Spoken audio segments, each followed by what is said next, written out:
നിങ്ങളും കേട്ട് കാണും. ആളുകൾ പലപ്പോഴും സംസാരിക്കുമ്പോൾ ഈ ലൈക്ക് എന്ന് പറയുന്ന വാക്ക് ആവശ്യമില്ലാത്തടത്തെല്ലാം കൊണ്ടുവന്ന് ഉപയോഗിക്കുന്നത്. അപ്പൊ അതിന് ഞാനൊരു എക്സാമ്പിൾ പറയാട്ടോ. എനിക്ക് പറയേണ്ടത് ഇതാണ്: I was like going to the shop and like I saw him and like he didn't talk to me. അപ്പൊ ഇവിടെ എന്താണ് പ്രശ്നം? ഇവിടെ ഒന്നും ഈ ലൈക്ക് ഇങ്ങനെ ഉപയോഗിക്കേണ്ട കാര്യമില്ല, അല്ലേ? ഇത്രയും പറയേണ്ട കാര്യമുള്ളൂ. I was going to the shop and I saw him and he didn't talk to me. ഇത്രേ ഉള്ളൂ കാര്യം. പക്ഷെ അവിടെ നമുക്ക് അടുത്ത വാക്ക് കിട്ടുന്നില്ല എന്ന് തോന്നുമ്പോൾ നമുക്ക് അവിടെ ഒരു ടെൻഡൻസി ആണ് ആ ലൈക്ക് അങ്ങ് കൊണ്ടുവന്ന് പ്ലേസ് ചെയ്യാൻ. അവിടെ ശരിക്കും പറഞ്ഞാൽ ഈ ലൈക്ക് എന്ന് പറയുന്ന വാക്ക് നമ്മൾ മിസ്യൂസ് ചെയ്യാണ് ചെയ്യുന്നത്. ശരിക്കും പറഞ്ഞാൽ ഈ ലൈക്ക് വളരെ ഉപയോഗമുള്ളൊരു വാക്കാണ്. അതൊരു ഫില്ലർ ആണ്. അപ്പൊ ഞാൻ കഴിഞ്ഞ ദിവസം ഒരു വീഡിയോ പോസ്റ്റ് ചെയ്തിരുന്നു, ഇംഗ്ലീഷ് ഫ്ലുവൻ്റ് ആയി സംസാരിക്കാൻ ഉപയോഗിക്കാവുന്ന 9 ടെക്നീക്സ് എന്ന് പറഞ്ഞിട്ട്. അതിലൊന്ന് ഞാൻ പറഞ്ഞിരിക്കുന്നത് ഈ ഫില്ലേഴ്സ് ഉണ്ടല്ലോ ഇംഗ്ലീഷിൽ, ഈ ലൈക്ക് പോലെയുള്ള വാക്കുകൾ, അത് പ്രോപ്പറായിട്ട് യൂസ് ചെയ്യാന്നുള്ളതാണ്. പക്ഷെ ഇവിടെ ഇത് ആവശ്യമില്ലാതെ വളരെ ഓക്വേർഡ് ആയിട്ട് സൗണ്ട് ചെയ്യുന്ന രീതിയിലാണ് ഉപയോഗിച്ചിരിക്കുന്നത്. അപ്പൊ എങ്ങനെയാണ് ഈ ലൈക്ക് പ്രോപ്പറായിട്ട് യൂസ് ചെയ്യുന്നതെന്ന് ഇന്നത്തെ വീഡിയോയിൽ നമുക്ക് ആദ്യം നോക്കാം. ഇപ്പോൾ ഞാനും വേറൊരാളും തമ്മിൽ നടന്ന ഒരു കോൺവെർസേഷൻ ഞാൻ നിങ്ങളോട് ഒന്ന് പറയാണ്. അപ്പൊ എനിക്ക് പറയേണ്ടത് ഇതാണ്: he said it was my fault, I said it wasn't. അയാൾ പറഞ്ഞു ഇത് നിങ്ങളുടെ തെറ്റാണെന്ന്, അപ്പൊ ഞാൻ പറഞ്ഞു അങ്ങനല്ല എന്ന്. ഇത് നമ്മൾ വളരെ ഫോർമലായിട്ട് അല്ലെങ്കിൽ റിട്ടൺ ഇംഗ്ലീഷിലൊക്കെ ഇങ്ങനെ തന്നെയാണ് നമ്മൾ ഉപയോഗിക്കുക. ഇത് ശരിക്കും പറഞ്ഞാൽ റിപ്പോർട്ടഡ് സ്പീച്ച് ആണ്. അപ്പൊ കഴിഞ്ഞ കാര്യമല്ലേ, അയാൾ പറഞ്ഞു അത് എന്റെ തെറ്റാണെന്ന്. He said it was my fault. അപ്പൊ ഞാൻ പറഞ്ഞു അല്ലാന്ന്. I said it wasn't. അങ്ങനെയല്ലേ പറഞ്ഞത്? പക്ഷെ ഇവിടെ നമുക്ക് ഈ ലൈക്ക് ഉപയോഗിച്ച് കുറച്ചുകൂടെ ഒരു കാര്യം നമ്മൾ ഇങ്ങനെയാണ് നടന്നതെന്ന് പറഞ്ഞ് നെറേറ്റ് ചെയ്യില്ലേ? കഴിഞ്ഞ കാര്യങ്ങൾ നമ്മൾ വളരെ കാഷ്വൽ ആയിട്ട് നെറേറ്റ് ചെയ്യില്ലേ? ആ ഉണ്ടായ കാര്യം എന്ന് പറയുമല്ലോ, അവിടെ നമുക്ക് ഈ ലൈക്ക് ഉപയോഗിച്ച് ഇങ്ങനെ പറയാം: he was like it's your fault and I was like no it is not. മനസ്സിലായോ? അവിടെ എന്താ സംഭവിച്ചെന്ന് നോക്കിയേ. ഹി വാസ് ലൈക്ക്, അപ്പൊ അയാൾ അങ്ങനെ പറഞ്ഞു എന്നാണ് ഞാൻ ഈ പറയുന്നത്. ഹി വാസ് ലൈക്ക്, അത് കഴിഞ്ഞ് പറഞ്ഞത് അപ്പൊ പറഞ്ഞ അതേ വാക്കുകളാണ്. ഇറ്റ് വാസ് യുവർ ഫോൾട്ട് എന്നല്ല ഇവിടെ പറഞ്ഞേ, it's your fault. And I was like no it's not. It wasn't എന്നല്ല പറഞ്ഞ, ഇറ്റ്സ് നോട്ട്. മനസ്സിലായോ? അപ്പൊ അന്ന് നടന്ന കാര്യം നമ്മൾ കുറച്ച് ഡ്രമാറ്റിക് ആയിട്ട് നെറേറ്റ് ചെയ്ത്, അപ്പൊ അയാൾ പറയാണ്, അപ്പൊ ഞാൻ പറയാണെന്നൊക്കെ പറയില്ലേ? അപ്പൊ അന്ന് നമ്മൾ പറഞ്ഞ വാക്കുകൾ തന്നെ ടെൻസ് മാറ്റാതെ തന്നെ ഇവിടെ നമ്മൾ ഉപയോഗിക്കുകയാണ്. ഇനി അടുത്തത് ഞാൻ പറയുകയാണെ. ഞാൻ അയാളോട് പറഞ്ഞു ആ ഫയൽ എനിക്ക് സെൻഡ് ചെയ്യാൻ. അപ്പോൾ അയാൾ പറഞ്ഞു ഓക്കെ ഞാൻ ചെയ്യാമെന്ന്. അപ്പൊ ഇത് നമ്മൾ സാധാരണ പോലെ സ്റ്റാൻഡേർഡ് ഇംഗ്ലീഷിൽ വളരെ ന്യൂട്രൽ ആയിട്ട് പറയുന്നത് ഇങ്ങനെയായിരിക്കും: I told him to send me the file, he said he would. അപ്പൊ അവിടെ പറഞ്ഞത് കണ്ടോ? I told him to send me the file, he said he would. ശരിക്കും അയാൾ പറഞ്ഞത് ഐ വിൽ എന്നാണ്. പക്ഷെ ഇവിടെ നമ്മൾ ആ റിപ്പോർട്ടഡ് സ്പീച്ച് പോലെ പറയുമ്പോൾ പറഞ്ഞത് ഹി സെഡ് ഹി വുഡ് എന്നാണ്. ഇവിടെ ലൈക്ക് ഉപയോഗിച്ച് വളരെ കാഷ്വൽ ആയിട്ട് എങ്ങനെ പറയുന്നതെന്നറിയാമോ? I was like just send me the file and he was like okay I will.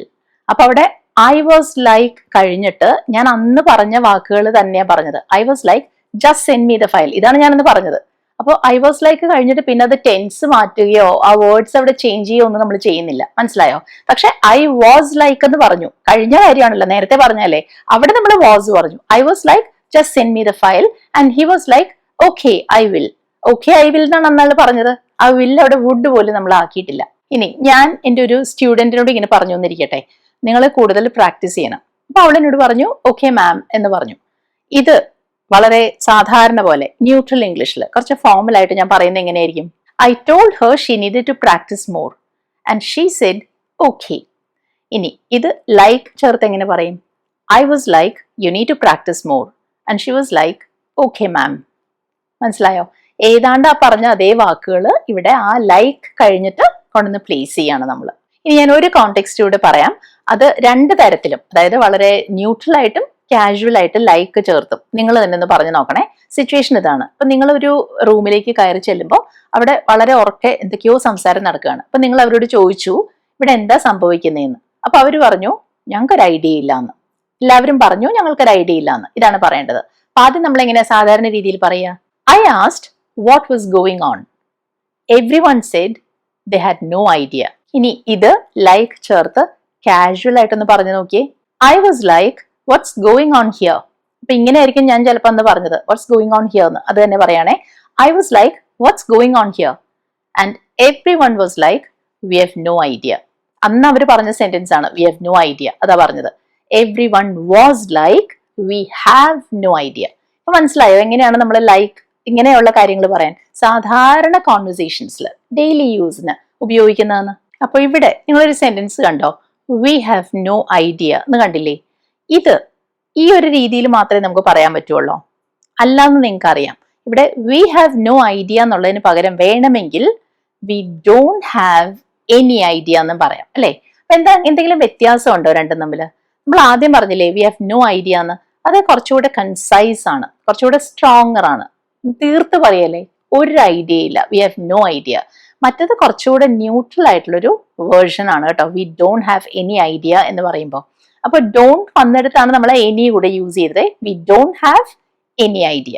ഇതേപോലെ എനിക്ക് സമയമില്ല എന്ന് വളരെ ന്യൂട്രൽ ആയിട്ട് എങ്ങനെയാ നമ്മൾ പറയാ, ഐ ഡോണ്ട് ഹാവ് ടൈം.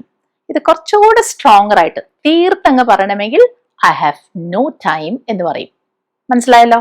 എങ്കിൽ ഇതൊന്ന് പറഞ്ഞു നോക്കിയേ, ഞങ്ങൾക്ക് ഒരു പ്രശ്നവുമില്ല. ഒന്ന് ട്രൈ ചെയ്യൂ. We don't have any problem. ഇത് കുറച്ചുകൂടെ ചുരുക്കി എങ്ങനെ പറയും, വി ഹാവ് നോ പ്രോബ്ലം. ഇവിടെ നമ്മൾ പറഞ്ഞത് ഞങ്ങൾക്കൊരു പ്രോബ്ലവും ഇല്ല എന്നല്ലേ. ഇതിന് പകരം ഒരു പ്രശ്നവും ഇല്ല എന്ന് മാത്രം പറയണമെങ്കിലോ, ഞങ്ങൾക്കെന്നില്ല ഇങ്ങനെ പറയണമെങ്കിൽ നമ്മൾ അവിടെ there വെച്ചിട്ടാണ് തുടങ്ങുക. അപ്പൊ നമ്മൾ പറയും there isn't any problem. ഇത് ഷോർട്ടായിട്ട് എങ്ങനെ പറയാ, കൺസൈസ് ആയിട്ട് there is no problem. മനസ്സിലായോ? അപ്പോൾ ആ ഞങ്ങൾക്ക് എന്ന് പറയാൻ വേണ്ടിയിട്ടാണ് നമ്മൾ we don't have any problem എന്ന് പറയുന്നത്, അല്ലെങ്കിൽ there isn't any problem എന്ന് പറഞ്ഞ സെന്റൻസ് സ്റ്റാർട്ട് ചെയ്യണം. ചിലപ്പോൾ നമ്മൾ പറയില്ലേ ഞങ്ങൾക്ക് വേറെ ഓപ്ഷൻ ഇല്ല, ഞങ്ങൾക്ക് വേറെ ചോയ്സ് ഇല്ല എന്ന് പറയില്ലേ, അവിടെ we don't have A choice, അല്ലെങ്കിൽ വി ഹാവ് നോ ചോയ്സ് എന്ന് പറയാം. വളരെ നിസ്സാരമായിട്ടുള്ളൊരു കാര്യമാണ്, അത് നിങ്ങൾക്ക് ഇപ്പൊ നല്ല ഹറോ ആയല്ലോ അല്ലെ. ഇനി നമുക്ക് വേറൊരു കാര്യം നോക്കാം. ചിലപ്പോൾ നമ്മൾ പറയുമല്ലോ ആളുകളോട്, ഇത് നീയായിട്ട് വരുത്തി കൂട്ടിയ പ്രശ്നമാണ്, നീയായിട്ട് വരുത്തി വെച്ച പ്രോബ്ലം ആണ് എന്നൊക്കെ പറയില്ലേ. ആ ഒരു അർത്ഥം കിട്ടാൻ നമുക്ക് ഇംഗ്ലീഷിൽ പല എക്സ്പ്രഷൻസ് ഉണ്ട്.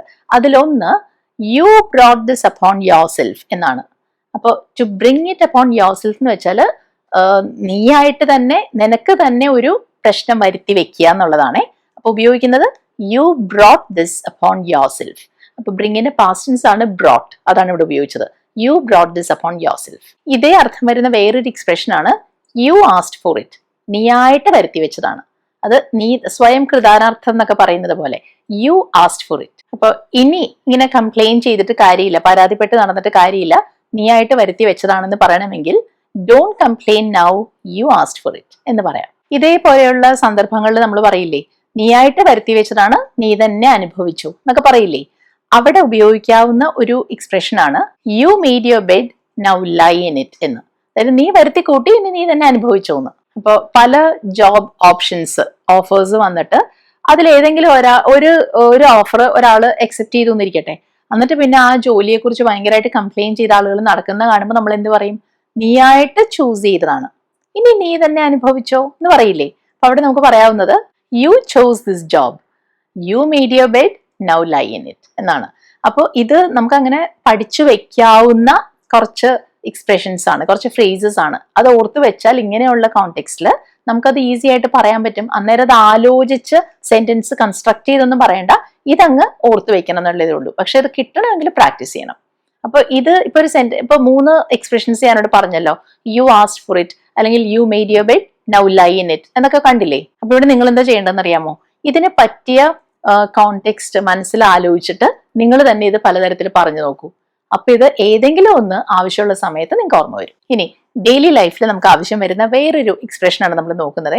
പലപ്പോഴും നമ്മൾ കാണാറുണ്ട് ആളുകൾ ഇങ്ങനെ ഫോൺ നോക്കിയിട്ടാണ് നടക്കുന്നത് പോലും.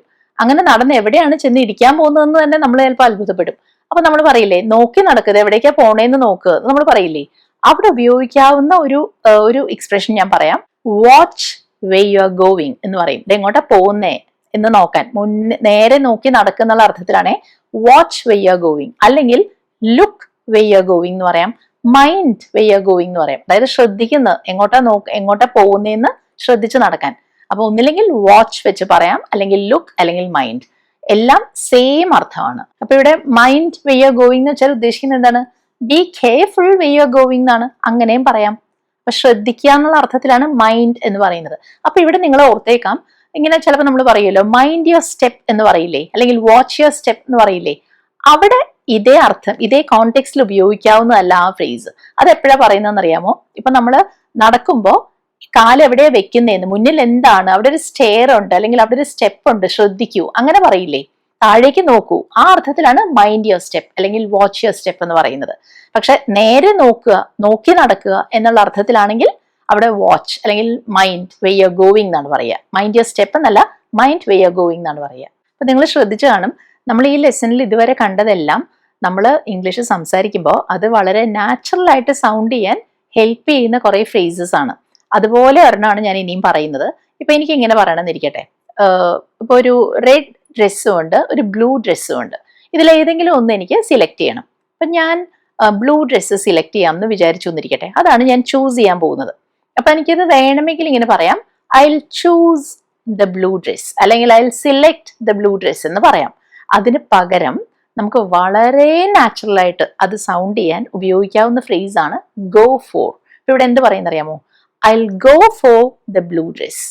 അതായത് ബ്ലൂ ഡ്രസ്സാണ് തെരഞ്ഞെടുക്കാമെന്ന് ഞാൻ കരുതുന്നത്, അതാണ് ഞാൻ തെരഞ്ഞെടുക്കാൻ പോകുന്നത്. I will go for the blue dress. അപ്പൊ ചൂസ് അല്ലെങ്കിൽ സിലക്ട് എന്നൊക്കെ പറയുന്നതിന് പകരം ഗോ ഫോർ എന്ന് പറഞ്ഞാൽ മതി. അപ്പൊ അവിടെ മനസ്സിലാക്കുക, എന്തിന്റെയെങ്കിലും പുറകെ പോവുക, അതിനു വേണ്ടി പോവുക എന്നൊരു അർത്ഥമേ വരുന്നില്ല. ഒരാൾ നമ്മളോട് ഇതിൽ ഏത് വേണം എന്ന് ചോദിക്കുമ്പോൾ, ഒരു കാര്യം ഓഫർ ചെയ്യണം, ഏതാ വേണ്ടതെന്ന് ചോദിക്കുമ്പോൾ ഇതെടുക്കാം ഞാൻ എന്ന് പറയുന്നിടത്താണ് നമ്മൾ ഈ ഗോ ഫോർ യൂസ് ചെയ്യുന്നത്. ഇപ്പൊ നിങ്ങൾ ഐസ്ക്രീം വാങ്ങാൻ പോവാണ്, അവിടെ പല ഫ്ലേവേഴ്സ് അവൈലബിൾ ആണല്ലോ. അപ്പൊ ഏത് വേണം എന്ന് ആലോചിച്ച് അവസാനം നിങ്ങൾ തീരുമാനിക്കുകയാണ് വെനില ഐസ്ക്രീം വാങ്ങാമെന്ന്. അപ്പൊ എന്ത് പറയും? She went for vanilla ice cream. She went for past tense ആണ്, ഗോ ഫോറിന്റെ past tense. She went for vanilla ice cream. പിന്നെ ഇവിടെ ഒരു കാര്യം കേട്ടോ, ഇപ്പൊ പല ഫ്ലേവേഴ്സ് ഉണ്ട്, അതിൽ ഇന്നത് തന്നെ അങ്ങനെ എടുത്ത് പറയുകയാണെങ്കിൽ she went for the vanilla ice cream എന്നും പറയാം കേട്ടോ. ഇറ്റ് ഡിപ്പെൻസ്, ദ ഇല്ലാതെയും നമുക്ക് ഇവിടെ ഇത് പറയാം. പിന്നെ വേറൊരു അർത്ഥത്തിലും ഈ ഗോ ഫോർ എന്നുള്ളത് പറയും. ഗോ ഫോർ സംതിങ് എന്ന് പറഞ്ഞാൽ ഒരു കാര്യം ട്രൈ ചെയ്ത് നോക്കുക, ആ ഒരു ചാൻസ് ഉപയോഗിക്കുക, ചാൻസ് എടുക്കുക എന്നുള്ളൊരു അർത്ഥത്തിൽ നമുക്ക് ഗോ ഫോർ സംതിങ് എന്ന് പറയും. ഇപ്പോൾ ഞാൻ ഒരാളോട് പറയാണ് just go for it, you can do it. അത് ട്രൈ ചെയ്ത് നോക്കൂ, അത് ചെയ്ത് നോക്കൂ, നിങ്ങൾക്ക് അത് ചെയ്യാൻ പറ്റും. അപ്പൊ അവിടെ പറയുന്നത് ജസ്റ്റ് ട്രൈ ഇറ്റ് എന്ന് പറയണ്ട, ജസ്റ്റ് ഗോ ഫോർ ഇറ്റ് എന്ന് പറയാം. ഇപ്പൊ ഒരാള് ജീവിതത്തിൽ ഇതുവരെ ചെയ്തിട്ടില്ലാത്തൊരു കാര്യം ആദ്യമായിട്ട് ട്രൈ ചെയ്യാൻ പോവാണ്, അപ്പൊ തീർച്ചയായിട്ടും നെർവസ് ആയിരിക്കുമല്ലോ. അപ്പൊ അവിടെ നമുക്ക് പറയാവുന്നത് she was nervous but she went for it anyway എന്നാണ്. She was nervous but went for it anyway. Nervous ആയിരുന്നു എങ്കിലും although she was nervous she went for it എന്ന്. ഇനി നമുക്ക് വേറൊരു ഫ്രേസ് നോക്കാം. മലയാളത്തിൽ ചിലപ്പോൾ നമ്മളിങ്ങനെ പറയില്ലേ, എനിക്ക് അതുമായിട്ട് ഒരു ബന്ധവും ഇല്ല, അതിനെക്കുറിച്ച് എനിക്കൊന്നും അറിയില്ല, ഞാൻ അതുമായിട്ട് ഇൻവോൾവ്ഡ് അല്ല എന്നൊക്കെ പറയുമല്ലോ. അവിടെ നമുക്ക് ഉപയോഗിക്കാവുന്ന ഫ്രേസ് ആണ് have nothing to do with something എന്ന്. ഇപ്പൊ അതിനൊരു എക്സാമ്പിൾ ഞാൻ പറയാം. നിങ്ങളുടെ വർക്ക് പ്ലേസിൽ എല്ലാവരും കൂടി ചേർന്ന് ഒരു തീരുമാനം എടുത്തിട്ടുണ്ട്, പക്ഷെ നിങ്ങൾ അതിനെക്കുറിച്ച് ഒന്നും അറിഞ്ഞിട്ടില്ല എന്നിരിക്കട്ടെ. അപ്പൊ ആരെങ്കിലും നിങ്ങളോട് അതിനെക്കുറിച്ച് ചോദിക്കുമ്പോൾ നിങ്ങൾ എന്ത് പറയും? അതിനെക്കുറിച്ച് എനിക്ക് ഒന്നും അറിയില്ല, അതുമായിട്ട് എനിക്ക് ഒരു ബന്ധവും ഇല്ല, ഒരു കണക്ഷനും ഇല്ല എന്ന് പറയില്ലേ. അവിടെ നമുക്ക് പറയാം I have nothing to do with that decision എന്ന്. I have nothing to do with that decision എന്ന് പറയുന്നത്. അപ്പോൾ എനിക്ക് അതുമായി യാതൊരു ബന്ധവുമില്ല എന്ന് പറയണമെങ്കിൽ I have nothing to do with it എന്ന് പറയാം, അല്ലെങ്കിൽ I have got nothing to do with it എന്ന് പറയാം. രണ്ടിനും ഒരേ അർത്ഥമാണ്. ഐ ഹാവ് നത്തിങ് എന്നോ ഐ ഹാവ് ഗോട്ട് നത്തിങ് എന്നോ പറയാം എന്ന് ഞാൻ ഉദ്ദേശിച്ചത്. മനസ്സിലായോ? അപ്പൊ രണ്ടും സെയിം മീനിങ് ആണേ. പക്ഷെ ഇവിടെ ഒരു കാര്യം, എനിക്ക് അതിൽ ഇടപെടാൻ താല്പര്യമില്ല എന്നാണ് പറയുന്നതിരിക്കട്ടെ. അതായത് എനിക്ക് അതിൽ ഇൻവോൾവ് ആവാൻ ഇഷ്ടമല്ല എന്ന്. അവിടെ നമ്മൾ പറയും I don't want anything to do with it. അവിടെ നമ്മൾ ഐ ഹാവ് നത്തിങ് എന്നല്ല പറയുന്നത്, I don't want anything to do with it. വരാൻ പോകുന്ന കാര്യമില്ലേ, എനിക്ക് അതിൽ താല്പര്യം ഇല്ല എന്ന് ഇടപെടാൻ. അവിടെ പറയുന്നത് I don't want anything to do with it എന്നാണ്. ഇങ്ങനെ പറയണമെങ്കിലോ, എനിക്ക് അവളുമായിട്ട് ഒരു കാര്യത്തിലും ഇനി ഇടപെടാൻ താല്പര്യമില്ല, അതായത് അവളുമായിട്ട് ബന്ധപ്പെട്ട ഒരു കാര്യത്തിലും ഞാൻ ഇൻവോൾവ് ആവില്ല എന്ന് പറയണമെങ്കിൽ I don't want anything to do with her any more എന്ന് പറയും. അതായത് മേലിൽ ഇനി അങ്ങോട്ട് ഒന്നിനും ഇല്ല എന്ന്. അവിടെ പറയുന്നത് I don't want anything to do with her any more എന്നാണ്. അപ്പൊ ഇങ്ങനെ പറയണമെങ്കിലോ, ഇത് നിന്നെ സംബന്ധിക്കുന്ന കാര്യമല്ല, this has nothing to do with you. അതായത് ഇത് നീയുമായിട്ട് ഒരു ബന്ധവും ഇല്ല, നിന്നെ സംബന്ധിക്കുന്ന കാര്യമല്ല എന്നാണ് ഉദ്ദേശിക്കുന്നത്. This is nothing to do with you, അല്ലെങ്കിൽ this is got nothing to do with you എന്ന് പറയാം. അപ്പൊ ഇങ്ങനെ ഒരു കോണ്ടെക്സ്റ്റിൽ നമുക്ക് ഇങ്ങനെ പറയണമെങ്കിൽ നിങ്ങളൊന്ന് ആലോചിച്ച് നോക്കിയേ. അതായത് ഇത് ഞാൻ ആരോടും ഇതിനെക്കുറിച്ച് പറയാൻ ഉദ്ദേശിക്കുന്നില്ല, അത് ഞാൻ രഹസ്യമായിട്ട് വെക്കാനാണ് ഞാൻ താല്പര്യപ്പെടുന്നത് എന്ന് പറയണമെങ്കിൽ കഴിഞ്ഞ ലെസണിൽ നമ്മൾ അതിനെക്കുറിച്ച് ഇതുമായിട്ട് ബന്ധപ്പെട്ട് വരുന്ന ഒരു ഫ്രേസ് പഠിച്ചിരുന്നു, മൈസെൽഫ് വരുന്നത്. എങ്ങനെ പറയും? I prefer to keep it to myself. അതായത് അത് പ്രൈവറ്റ് ആയിട്ട് വെക്കാനാണ് ഉദ്ദേശിക്കുന്നതെന്ന്. I prefer to keep it to myself. To keep something to yourself എന്ന് പറഞ്ഞാൽ അത് നിങ്ങൾ തന്നെ വേറെ ആരോടും പറയാതെ ഷെയർ ചെയ്യാതെ പ്രൈവറ്റ് ആയിട്ട് കീപ്പ് ചെയ്യണം. ഇനി അടുത്തത്, നമ്മൾ സാധാരണ കോൺവെർസേഷൻസിൽ പലപ്പോഴും പറയുന്ന കാര്യമല്ലേ, ആ കളറ് നിനക്ക് നന്നായിട്ട് ചേരുന്നുണ്ട്, ആ ഡ്രസ്സ് നിനക്ക് നന്നായിട്ട് ഇണങ്ങുന്നുണ്ട് എന്നൊക്കെ. അതെങ്ങനെയാണ് നമ്മൾ ഏറ്റവും സിമ്പിൾ ആയിട്ട് ഇംഗ്ലീഷിൽ പറയുക? ഇവിടെ നമുക്ക് പറയാവുന്നത് that colour really suits you എന്നാണ്. അപ്പൊ ഇവിടെ സൂട്ട് എന്ന് വെച്ചാൽ ഉദ്ദേശിക്കുന്നത് നന്നായിട്ട് ഇണങ്ങുന്നുണ്ട്, ചേരുന്നുണ്ട് എന്നാണേ. പിന്നെ ഈ വാക്ക് ഇവിടെ SUIT ഉണ്ടെങ്കിലും ആ ഐ അവിടെ കൊണ്ടുവരരുത് ഉച്ചരിക്കുമ്പോൾ. അവിടെ സ്യൂട്ട് എന്ന് പറയേണ്ട, സൂട്ട് എന്ന് മാത്രം പറഞ്ഞാൽ മതിയേ. That colour really suits you എന്നാ പറഞ്ഞത്. അല്ലെങ്കിൽ that colour looks great on you എന്ന് പറയാം. അതും അല്ലെങ്കിൽ that colour looks good on you എന്നും പറയാം. പക്ഷെ അവിടെ ശ്രദ്ധിക്കണം, ഗ്രേറ്റ് ഓൺ യു അല്ലെങ്കിൽ ഗുഡ് ഓൺ യു എന്നാ പറയാ. ഓൺ വരണം കേട്ടോ. അപ്പൊ ആ ഷർട്ട് നിനക്ക് നന്നായി ഇണങ്ങുന്നുണ്ടെന്ന് പറയണമെങ്കിൽ that shirt really suits you എന്ന് പറയും. ഇവിടെ ആ നന്നായി, നല്ല പോലെ, പെർഫെക്റ്റ് ആയിട്ട് ഇണങ്ങുന്നുണ്ട്, ചേരുന്നുണ്ടെന്ന് പറയില്ലേ, ആ അർത്ഥം കിട്ടാൻ നമുക്കിവിടെ ഇങ്ങനെ പറയാം, that shirt really suits you to a T എന്ന്. മനസ്സിലായി? അവിടെ ടു എ ടി എന്ന് വെച്ചാൽ അത്ര നന്നായിട്ട് ഇണങ്ങുന്നുണ്ടെന്നാണ് ഉദ്ദേശിക്കുന്നത്. അപ്പൊ ഇത് ക്ലോത്ത്സിനെ പറ്റി പറയുമ്പോൾ മാത്രമല്ല കേട്ടോ, ഏത് കാര്യത്തെ കുറിച്ച് പറയുമ്പോഴും നന്നായിട്ട് അത് ഇണങ്ങും, പെർഫെക്റ്റ് ആയിട്ട് അയാൾക്ക് പറ്റുന്നതാണ് എന്നൊരു അർത്ഥം കിട്ടാൻ ഇങ്ങനെ suit someone to a T എന്ന് പറയാം. ഇപ്പൊ ഒരാൾക്ക് വർക്ക് ഫ്രം ഹോം ചെയ്യുന്നതാണ് ഏറ്റവും നന്നായിട്ട് യോജിക്കുന്നതെങ്കിൽ അവിടെ നമുക്ക് എന്ത് പറയാം? Working from home suits him എന്ന് പറയും.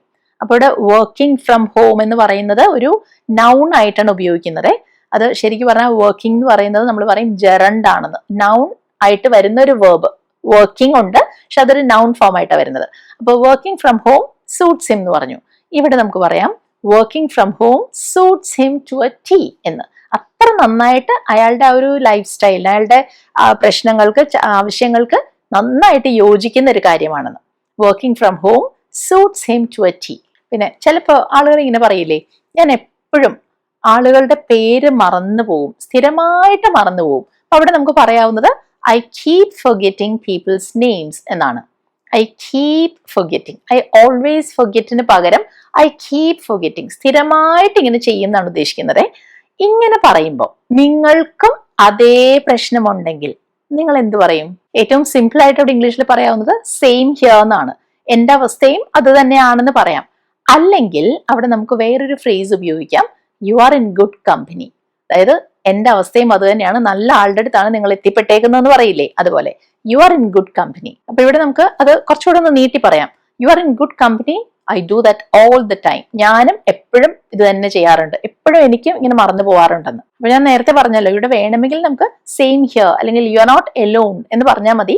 അതിന് പകരം ഇങ്ങനെ ഒരു ഫ്രേസ് പഠിച്ചു വെക്കൂ, നിങ്ങൾക്കത് വളരെ യൂസ്ഫുൾ ആയിരിക്കും. U are in good company. ഇപ്പൊ ആരെങ്കിലും നിങ്ങളോട് പറയുകയാണെന്നിരിക്കട്ടെ, ജിമ്മിലൊക്കെ പോയി ചേർന്നിട്ടുണ്ട്, പക്ഷെ ഞാൻ എപ്പോഴും വർക്ക്ഔട്ട്സ് സ്കിപ്പ് ചെയ്യാറുണ്ട്, എപ്പോഴും അത് മുടങ്ങാറുണ്ട് എന്ന് പറയുമ്പോൾ നിങ്ങൾക്കും അതേ പ്രശ്നമുള്ള ഒരാളാണെങ്കിൽ നിങ്ങൾ എന്ത് പറയും? You are in good company. Staying consistent is tough. ഇങ്ങനെ സ്ഥിരമായിട്ട് അത് കൃത്യമായിട്ട് കൺസിസ്റ്റന്റ് ആയിട്ട് അങ്ങനെ ചെയ്തു പോകുന്നത് ബുദ്ധിമുട്ടാണ്. അതുകൂടെ നിങ്ങൾ അതിൻ്റെ കൂടെ ആഡ് ചെയ്തേനേ ഉള്ളൂ. ആ ഫസ്റ്റ് സെന്റൻസ് നിങ്ങൾക്ക് അത് ഓർത്ത് വെക്കാവുന്നതേ ഉള്ളൂ, U are in good company. നിങ്ങളും കേട്ട് കാണും ആളുകൾ നിങ്ങളോട് ഒന്ന് പറയുന്നത്, ഇംഗ്ലീഷ് സംസാരിക്കേണ്ടി വരുമ്പോൾ അവരിങ്ങനെ ഒരു സങ്കോചത്തോടെ ഇങ്ങനെ മടി കാണിക്കാറുണ്ടെന്ന്, മടിച്ചു നിൽക്കാറുണ്ടെന്ന്. അപ്പൊ അതെങ്ങനെ നമ്മൾ ഇംഗ്ലീഷിൽ പറയാ? I hesitate a lot when I speak English, അല്ലെ? അപ്പോൾ നിങ്ങൾക്കും അങ്ങനെ ഒരു പ്രശ്നമുണ്ടെങ്കിൽ, അതേ പ്രോബ്ലം നിങ്ങളും ഫേസ് ചെയ്യുന്നുണ്ടെങ്കിൽ നിങ്ങൾ എന്ത് പറയും? You are in good company. I get nervous too എന്ന് പറയാം. ഞാനും നെർവസ് ആകാറുണ്ടെന്ന്. You are in good company എന്നാ പറയുന്നത്. അപ്പൊ ഇവിടെ ഞാൻ രണ്ടാമത് പറഞ്ഞ സെന്റൻസ് കണ്ടോ? ഐ ഗെറ്റ് നെർവസ് ടു എന്നാ പറഞ്ഞത്. ഐ ഗെറ്റ് നെർവസ് എന്നാ പറഞ്ഞത്. എന്തുകൊണ്ടാണ് ഐ ഗെറ്റ് എന്ന് ഇവിടെ പറയുന്നത്? അതായത് ആളുകളോട് സംസാരിക്കേണ്ടി വരുന്ന സമയത്ത് നിങ്ങൾ എങ്ങനെ നെർവസ് ആയി മാറാറുണ്ട്, നെർവസ് ആകാറുണ്ട് എന്നാ പറയുന്നത്, അല്ലേ? അപ്പൊ അങ്ങനെ ഒരു കാര്യം പറയുമ്പോൾ അവിടെ നിങ്ങൾ ഐ ഫീൽ നെർവസ് എന്നല്ല പറയുക. ഉദാഹരണത്തിന് ഇങ്ങനെ പറയും നമ്മൾ, I get nervous when speaking in public. പൊതു സ്ഥലങ്ങളിൽ ആളുകളോട് സംസാരിക്കുമ്പോൾ ഞാൻ നെർവസ് ആകാറുണ്ട്. ആ സമയത്ത് നിങ്ങൾക്ക് വരുന്ന ഒരു ചേഞ്ചിനെ കുറിച്ചാണ് പറയുന്നത്. അതുകൊണ്ടാണ് അവിടെ ഗെറ്റ് ഉപയോഗിച്ചത്. അല്ലാതെ അവിടെ ഐ ഫീൽ നെർവസ് എന്ന് പറഞ്ഞാൽ സെയിം മീനിങ് അല്ല എന്നാണ് ഞാൻ ഉദ്ദേശിച്ചത്. ഇപ്പൊ ജോലി കഴിഞ്ഞിട്ട് എനിക്ക് വല്ലാതെ ടയർഡായിട്ട് ഫീൽ ചെയ്യാറുണ്ടെന്ന് പറയാൻ I feel tired after work എന്ന് പറയും. പക്ഷെ ജോലി ചെയ്ത് കഴിയുമ്പോൾ ഞാൻ ടയർഡ് ആകാറുണ്ട് എന്ന് തന്നെ പറയണമെങ്കിൽ I get tired after work എന്ന് പറയും. ഇന്റർവ്യൂസിനൊക്കെ പോകുമ്പോൾ നെർവസ് ആയിട്ട് ഫീൽ ചെയ്യുന്ന ആളുകളില്ലേ, അവിടെ ആ സമയത്ത് അവർ നെർവസ് ആകുകയാണ്. ആ ഇന്റർവ്യൂ നടക്കുന്ന സമയത്ത് ദേ ഗെറ്റ് നെർവസ് എന്നാ പറയുക. I get nervous in interviews. Horror movies watch ചെയ്യുമ്പോൾ ഞാൻ സ്കേർഡ് ആകാറുണ്ട്. എങ്ങനെ പറയും? ഫീൽ ആണോ ഗെറ്റ് ആണോ അവിടെ കൂടുതൽ ആപ്റ്റ് ആയിട്ടുള്ളത്? I get scared watching horror movies. ഇപ്പൊ നിങ്ങൾക്ക് ആ വ്യത്യാസം മനസ്സിലായോ? പക്ഷേ ചില സിറ്റുവേഷൻസിൽ ഫീൽ മാത്രമേ ആപ്റ്റ് ആയിട്ട് വരുള്ളൂ കേട്ടോ. ഉദാഹരണത്തിന് എനിക്ക് ഇങ്ങനെ പറയണമെന്നിരിക്കട്ടെ, ഇന്ന് എനിക്ക് ഭയങ്കര ഹാപ്പി ആയിട്ട് തോന്നുന്നു, ഞാൻ വലിയ സന്തോഷത്തിലാണെന്ന് പറയണമെങ്കിൽ അവിടെ ഫീൽ ആണോ ഗെറ്റ് ആണോ യൂസ് ചെയ്യുക? ഫീൽ അല്ലേ പറ്റുള്ളൂ. ഐ ഫീൽ ഹാപ്പി ടുഡേ എന്നേ പറയുള്ളൂ. അല്ലാതെ ഐ ഗെറ്റ് ബെറ്റർ ടുഡേ എന്ന് ആരെങ്കിലും പറയൂ? ഇല്ലല്ലോ. അതേപോലെ ഇപ്പൊ എനിക്ക് കുറച്ച് ആശ്വാസം തോന്നുന്നു, ഭേദമായിട്ട് തോന്നുന്നു. ഇപ്പൊ നിങ്ങൾക്ക് ഒരു സുഖമില്ലായിരുന്നു, ഇപ്പൊ കുറച്ച് ബെറ്റർ ആയിട്ട് തോന്നുന്നു എന്ന് പറയണമെങ്കിൽ ഐ ഫീൽ ബെറ്റർ നൗ എന്ന് പറയും. ഐ ഗെറ്റ് ബെറ്റർ നൗ എന്ന് പറയോ? ഇല്ലല്ലോ. അതാ പറഞ്ഞത്. അപ്പൊ ആ ഒരു സിറ്റുവേഷനിൽ നിന്ന്, ആ ഒരു കോണ്ടെക്സ്റ്റിൽ നിന്ന് നിങ്ങൾക്ക് മനസ്സിലാവും അവിടെ ഫീൽ ആണോ ഗെറ്റ് ആണോ കൂടുതൽ സൂട്ടബിൾ ആയിട്ടുള്ളതെന്ന്. ഇനി അടുത്തത്, അവളുടെ ജോലി ഉപേക്ഷിച്ചു എന്നാണ് എനിക്ക് പറയേണ്ടത്. പാസ്റ്റ് ടെൻസ് ആണേ. അപ്പൊ അവിടെ നമുക്കത് എങ്ങനെ ഇംഗ്ലീഷിൽ പറയാം? ഷീ ക്വിറ്റ് ഹെർ ജോബ് എന്ന് പറയാം. രാജിവെച്ചു എന്നൊന്നും അല്ല ഞാൻ പറഞ്ഞത്, ഉപേക്ഷിച്ചു എന്നാണ്. അതുകൊണ്ടാണ് നമ്മൾ റിസൈൻ ഉപയോഗിക്കാത്തത്. She quit her job. അപ്പൊ ഉപേക്ഷിച്ചു എന്ന് പാസ്റ്റ് ടെൻസ് പറഞ്ഞിട്ട് ഞാനിവിടെ ഉപയോഗിച്ചത് എന്താണ്? ക്വിറ്റ്. ഈ ക്വിറ്റ് എന്ന് പറയുന്ന വേർബിന്റെ പാസ്റ്റ് ഫോം ക്വിറ്റ് തന്നെയാണ്. ഇപ്പൊ ഹേർട്ടിൻ്റെത് പാസ്റ്റ് ഫോം ഹേർട്ട് തന്നെയല്ലേ? കട്ട് എന്നുള്ളതിന്റെ കട്ട് അല്ലേ? അതേപോലെയാണ് ക്വിറ്റ്. പാസ്റ്റ് സെയിം ആണ്. അതുകൊണ്ടാണ് ഇങ്ങനെ വന്നത്. She quit her job. ഇനി എനിക്ക് പറയേണ്ടത്, അവളുടെ ജോലി എന്നത്തേക്കുമായിട്ട്, അതായത് സ്ഥിരമായിട്ട്, പെർമനന്റ്ലി ഉപേക്ഷിച്ചു എന്നാണെങ്കിൽ അവിടെ നമ്മൾ she quit her job permanently എന്ന് പറയുന്നതിലും നല്ലത് ഒരു ഫ്രേസ് അവിടെ ഉപയോഗിച്ചാൽ മതി. She quit her job four good. Four good എന്ന് വെച്ചാൽ ഉദ്ദേശിക്കുന്നത് സ്ഥിരമായിട്ട്, ഇനി ഒരു തിരിച്ചുവരവില്ല, പെർമനന്റ് ആയിട്ട് എന്ന അർത്ഥത്തിലാണ്. അപ്പൊ അവിടെ ഫോർ എവർ എന്ന് പറയുന്നതല്ല, ഫോർ ഗുഡ് എന്ന് പറയുന്നതാണ് ഏറ്റവും ആപ്റ്റ് ആയിട്ടുള്ളത്. മനസ്സിലായോ? She quit her job four good. ഇനി ഇങ്ങനെ പറയണമെങ്കിലോ, ഞാൻ പഞ്ചസാര ഉപയോഗിക്കുന്നത് അങ്ങ് നിർത്തി, വേണ്ടാന്ന് വെച്ചു. അതായത് സ്ഥിരമായിട്ട് വേണ്ടാന്ന് വെച്ചിരിക്കുകയാണ്, ഇനി ഞാൻ ഒരിക്കലും അത് ഉപയോഗിക്കാൻ പോകുന്നില്ല. ഇനി അതിലേക്ക് ഒരു തിരിച്ചു വരവില്ലെങ്കിൽ അവിടെ എന്ത് പറയാം? I have given up sugar four good. അപ്പൊ ഇവിടെ ഗിവ് അപ്പ് എന്ന് വെച്ചാൽ ഉദ്ദേശിക്കുന്നത് ഇനി അത് ഒരിക്കലും ഉപയോഗിക്കുന്നില്ല, അതിനെ ഉപേക്ഷിച്ചു എന്നാണ് കേട്ടോ. അതിനുപയോഗിക്കുന്ന ഒരു ഫ്രേസൽ വേർബ് ആണ് ഗിവ് അപ്പ്. നേരത്തെ നമ്മൾ ഫ്രേസൽ വേർബ്സിനെ കുറിച്ചുള്ള വീഡിയോ ചെയ്തിരുന്നു, അവിടെ ഇതെല്ലാം കാണാം. ഗിവ് അപ്പ് ഞാനിവിടെ കൊടുത്തിട്ടുണ്ട്.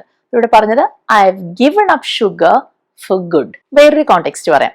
ഒരുപാട് നാള് എബ്രോഡ് എവിടെയെങ്കിലും ആയിരുന്ന ഒരു ഫാമിലി, അവരത് വിട്ട് നാട്ടിലേക്ക് സ്ഥിരമായിട്ട് തിരിച്ചു വരികയാണെങ്കിൽ, ഇനി അവരങ്ങോട്ട് തിരിച്ചു പോകുന്നില്ല, അങ്ങനെയാണെങ്കിൽ അവരെന്ത് പറയും?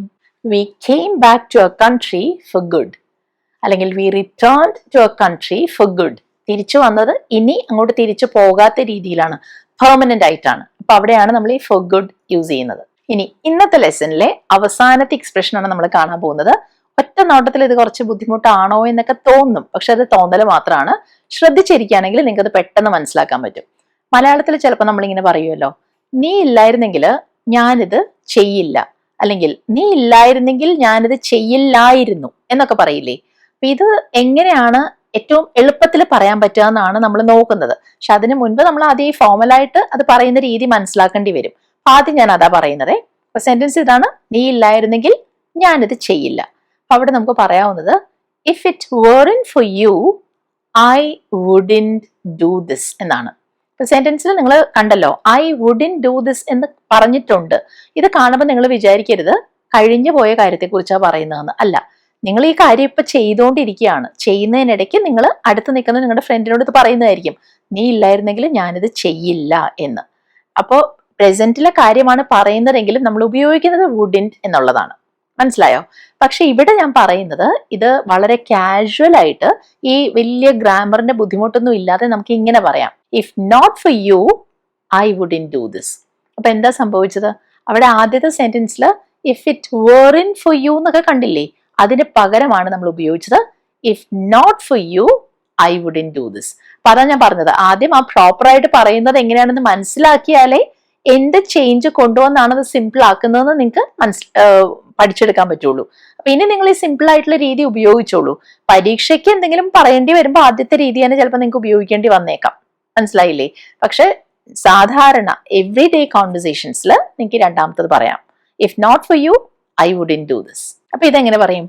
അവളില്ലായിരുന്നെങ്കിൽ ഞാൻ ഇവിടെ എത്തില്ലായിരുന്നു, അല്ലെങ്കിൽ ഞാൻ ഇവിടെ ഉണ്ടാകില്ലായിരുന്നു. അതെങ്ങനെ പറയും? If it weren't for her, I wouldn't be here എന്ന് പറയും. I wouldn't be here, ഇവിടെ ഉണ്ടാകില്ലായിരുന്നു എന്ന്. മനസ്സിലായോ? ഇനി നമ്മൾ ഏറ്റവും ഈസി ആയിട്ടുള്ള ഒരു രീതിയിൽ എങ്ങനെ പറയും? If not for her, I wouldn't be here. അപ്പൊ രണ്ടാമത്തെ ഭയങ്കര ഈസി അല്ലേ? പക്ഷെ ആ വന്ന വഴി നിങ്ങൾ മനസ്സിലാക്കണേ. If it weren't for you എന്നുള്ളതിന് പകരം if not for her. If not for her, I wouldn't be here. ഇനി ഇങ്ങനെ ഒരു കോണ്ടെക്സ്റ്റ് ഞാൻ പറയാം. ഈ ജോലിക്ക് വേണ്ടി അല്ലായിരുന്നെങ്കിൽ ഞാൻ ഈ സിറ്റിയിൽ സ്റ്റേ ചെയ്യില്ലായിരുന്നു. അപ്പൊ ജോലി ഉള്ളത് കൊണ്ട് മാത്രമാണ് നിങ്ങൾ ഈ സിറ്റിയിൽ താമസിക്കുന്നതെന്നാണ് നിങ്ങൾ പറയുന്നത്. അപ്പൊ അവിടെ എങ്ങനെ പറയും? If it weren't for this job, I wouldn't stay in this city. If it weren't for this job, I wouldn't stay in this city. മനസ്സിലായോ? ഇനി ആ ഈസി വേ എങ്ങനെയാണ്? If not for this job, I wouldn't stay in this city. If not for this job, if not for this job, I wouldn't stay in this city. ഇനി ഇങ്ങനെ പറയണം. ഈ traffic ഇല്ലായിരുന്നെങ്കിൽ ഞാൻ ലേറ്റ് ആകില്ല. അപ്പോൾ heavy traffic ആണ്, അതിനെ കുറിച്ചാണ് പറയുന്നത്. അപ്പൊ എന്ത് പറയും? If it weren't for the traffic, I wouldn't be late. അത്രയും മതിയല്ലോ. If it weren't for the traffic, I wouldn't be late. പക്ഷെ ഇനി നിങ്ങൾ ഇങ്ങനെയാ പറയുന്നതെന്നിരിക്കട്ടെ, ഈ ട്രാഫിക് ഇല്ലായിരുന്നെങ്കിൽ ഞാൻ ലേറ്റ് ആകില്ലായിരുന്നു. അപ്പൊ ഇത് നിങ്ങൾ പഴയ കാര്യത്തെ കുറിച്ചാണ് പറഞ്ഞത്. നിങ്ങൾ ഓൾറെഡി ലേറ്റ് ആയി കഴിഞ്ഞിട്ട് നിങ്ങൾ പറയാണ് ട്രാഫിക് ഇല്ലായിരുന്നെങ്കിൽ ഞാൻ ലേറ്റ് ആകില്ലായിരുന്നു. അപ്പൊ അവിടെ പാസ്റ്റ് ആണ് നമ്മൾ ഉദ്ദേശിക്കുന്നത്. അവിടെ എന്താ വ്യത്യാസം വരുന്നതെന്ന് അറിയാമോ? നോക്കിക്കോളൂ. സെന്റൻസിന്റെ രണ്ട് ഭാഗത്തും വ്യത്യാസം വരും. If it hadn't been for the traffic, I wouldn't have been late. അപ്പൊ എന്താ വ്യത്യാസം വന്നേ? ആദ്യം പറഞ്ഞത് ഇഫ് ഇറ്റ് weren't അല്ല, if it hadn't been for the traffic, I wouldn't have been late. I would be late അല്ല, I wouldn't have been late. ആ format വരണം. പക്ഷെ ഇവിടെയും നമുക്കത് ഈസി ആയിട്ട് പറയാം. ഇവിടെ എന്താ പറയാന്നറിയാമോ? താഴത്തെ സെന്റൻസ് രണ്ടാമത് ഇപ്പൊ പറഞ്ഞില്ലേ, പാസ്റ്റ് ഫോമിന് പറയുന്ന സെന്റൻസ് ഇല്ലേ, അതെങ്ങനെയാണ് ഞാൻ മാറ്റുന്നതെന്ന് നോക്കൂ. If not for the traffic, I wouldn't have been late.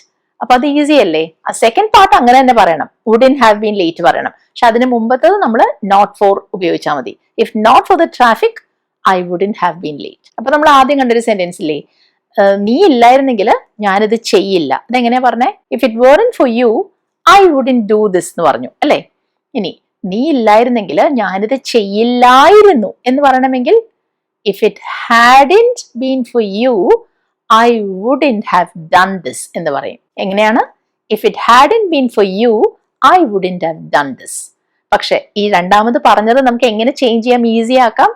If not for you, I wouldn't have done this എന്ന് പറഞ്ഞാൽ മതി. ഇനി അടുത്തൊന്ന് ശ്രദ്ധിക്കണം കേട്ടോ. അവളുടെ സഹായം ഇല്ലായിരുന്നെങ്കിൽ നമ്മളിത് തീർക്കില്ലായിരുന്നു, നമ്മളിത് ഫിനിഷ് ചെയ്യില്ലായിരുന്നു എന്നാ പറയേണ്ടത്. പാസ്റ്റ് ടെൻസ് ആണല്ലോ. അപ്പൊ അവിടെ എങ്ങനെ പറയും? If it hadn't been for her help, we wouldn't have finished it. വന്ന വ്യത്യാസം കണ്ടോ? ആദ്യം എന്താ പറഞ്ഞേ? If it hadn't been for her help, we wouldn't have finished എന്നാ പറഞ്ഞത്. അപ്പൊ ഇവിടെ വേണമെങ്കിൽ നമ്മളത് എങ്ങനെയാണിത് സിമ്പിൾ ആക്കി പറയാ? If not for her help, we wouldn't have finished it. ആ ആദ്യത്തെ ഭാഗം ഈസി ആക്കാം. If not for her help, we wouldn't have finished it. പല ദിവസങ്ങളിലും രാവിലെ ഉണരുമ്പോൾ നമ്മൾ ചിന്തിക്കുന്ന ഒരു കാര്യമാണ്, അലാം ഇല്ലായിരുന്നെങ്കിൽ നമ്മൾ അറിയാതെ കുറെ നേരം ഉറങ്ങി പോകുമായിരുന്നു, അങ്ങനെ ഓവർ സ്ലീപ്പ് ചെയ്ത് പോയേനെ, അങ്ങനെ ചിന്തിക്കില്ലേ? അവിടെ എന്ത് പറയും? If it hadn't been for the alarm, I would have overslept. If it hadn't been for the alarm, alarm ഇല്ലായിരുന്നെങ്കിൽ I would have overslept. അപ്പൊ രണ്ടാമത്തെ ഭാഗത്ത് I would have overslept എന്ന് നമ്മൾ പറഞ്ഞു. ഇതെങ്ങനെയാണ് ഈസി ആയിട്ട് പറയാ? If not for the alarm, I would have overslept. അത് കുറച്ചുകൂടി എളുപ്പമല്ലേ? If not for the alarm എന്ന് പറഞ്ഞാൽ മതി. അപ്പൊ ഇന്നത്തെ ലെസണിൽ നമ്മൾ ഒരുപാട് യൂസ്ഫുൾ ആയിട്ടുള്ള എക്സ്പ്രഷൻസും ഫ്രേസസും എല്ലാം പഠിച്ചു. ഇതെല്ലാം പറഞ്ഞ് പ്രാക്ടീസ് ചെയ്യണം. പക്ഷെ അതിന് മുൻപ് നിങ്ങൾ ഇപ്പൊ പഠിച്ചത് നിങ്ങൾക്ക് മനസ്സിലായോ എന്നറിയാൻ ഞാൻ ചെറിയൊരു ഹോംവർക്ക് തരാണ്. 4 ക്വസ്റ്റ്യൻസ് ഉണ്ട്. ആദ്യത്തേത് നോക്കൂ. എന്റെ കയ്യില് പണം ഒന്നുമില്ല എന്നാ പറയേണ്ടത്. അപ്പൊ ഇത് നിങ്ങൾക്ക് എങ്ങനെ വേണമെങ്കിലും പറയാം. ഡോണ്ട് ഹാവ് എനി യൂസ് ചെയ്യാം, അല്ലെങ്കിൽ ആ ഒരു ഷോർട്ട് ആയിട്ട് പറയുന്ന ഒരു രീതി ഉണ്ടല്ലോ, അങ്ങനെയും പറയാം. ആലോചിച്ച് നോക്കി ആൻസർ ചെയ്യൂട്ടോ. രണ്ടാമത്തത്, പരിചയമില്ലാത്തവരോട് സംസാരിക്കുമ്പോൾ ഞാൻ ആങ്ഷ്യസ് ആകാറുണ്ട്. ആങ്ഷ്യസ് ആകാറുണ്ട് എന്നാണ് പറഞ്ഞത്. അവിടെ നമ്മൾ എങ്ങനെയാണത് ഇംഗ്ലീഷിൽ പറയുക എന്നുള്ളത് ആലോചിച്ച് നോക്കൂ. നമ്മൾ പഠിച്ചതല്ലേ. ഇനി മൂന്നാമത്തത്, രാത്രിയിൽ ഞങ്ങൾ ലഘുവായ ഭക്ഷണമാണ് കഴിക്കുന്നത്. അപ്പൊ നമുക്ക് അവിടെ രണ്ട് ഓപ്ഷൻസ് ഉണ്ട്, രണ്ട് ചോയ്സസ് ഉണ്ട്. ഒന്നില്ലെങ്കിൽ നമുക്ക് ഹെവി മീല് കഴിക്കാം, അല്ലെങ്കിൽ ലൈറ്റ് മീല് കഴിക്കാം. ലൈറ്റ് മീല് മതി എന്നാണ് നമ്മൾ തീരുമാനിക്കുന്നത്, അതാണ് നമ്മൾ സിലക്ട് ചെയ്യുന്നതെന്നാണ് പറയുന്നത്. അതിന് നമ്മളൊരു എക്സ്പ്രഷൻ പഠിച്ചല്ലോ, അത് ഉപയോഗിക്കണം. നാലാമത്തത്, മഴയില്ലായിരുന്നെങ്കിൽ ഞങ്ങൾ പുറത്ത് പോകുമായിരുന്നു. അപ്പൊ അവിടെ പാസ്റ്റ് ഫോം ആണ് പറഞ്ഞതെന്ന് നിങ്ങൾക്ക് മനസ്സിലായല്ലോ. അപ്പൊ നമ്മൾ തൊട്ട് മുമ്പ് ഇത് പഠിച്ചേ ഉള്ളൂ, ഓർമ്മയില്ലേ? അപ്പൊ ഇവിടെ നിങ്ങൾക്ക് വേണമെങ്കിൽ വളരെ ഫോമൽ ആയിട്ട് പറയാം, അല്ലെങ്കിൽ ഈസി ആയിട്ടുള്ള ഒരു മെത്തേഡ് നമ്മൾ കണ്ടില്ലേ, അങ്ങനെയും പറയാം. അത് നിങ്ങളുടെ ചോയ്സ് ആണ്. അപ്പൊ നന്നായിട്ട് ആലോചിച്ച് ആൻസർ ചെയ്യൂ. അപ്പൊ ഇന്നത്തെ ഈ വീഡിയോ നിങ്ങൾക്ക് ഹെൽപ്ഫുൾ ആയി കാണുമെന്ന് ഞാൻ പ്രതീക്ഷിക്കുന്നു. വീഡിയോ ഇഷ്ടമായാൽ ലൈക്ക് ചെയ്യൂ, അഭിപ്രായങ്ങൾ അറിയിക്കൂ. ഇത് ഉപകാരപ്പെടുന്ന ആരെങ്കിലും ഒക്കെ നിങ്ങൾക്ക് അറിയാമെങ്കിൽ വീഡിയോ ഷെയർ ചെയ്ത് കൊടുക്കാൻ മറക്കരുത് കേട്ടോ. പിന്നെ അധികം താമസിയാതെ നമുക്ക് അടുത്ത വീഡിയോയിൽ കാണാം. അതുവരെ എല്ലാവരും ടേക്ക് കെയർ, ബൈ.